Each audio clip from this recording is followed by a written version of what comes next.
Here is my shoulder day. I also threw in a couple clips in my bag just because it's looking remarkable today. I was like, wow, I need that in there. So I started off with a seated cable shoulder press. A dumbbell shoulder press is probably my favorite. With a cable shoulder press, you do have a lot of tension throughout the whole movement, but it is so shaky. Like, it is so hard just to keep it steady.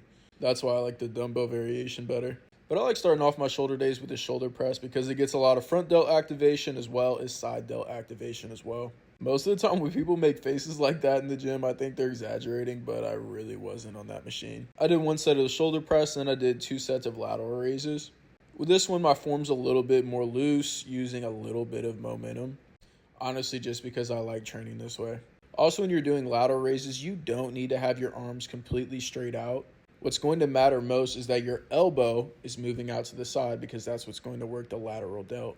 The angle of your forearm doesn't necessarily matter.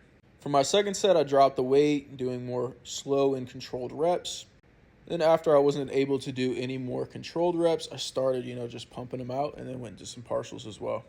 Then my next set, I go into a rear delt dumbbell raise. So for this, I'm leaning forward and pulling my elbows back at a 45-degree angle. I'm retracting my shoulders.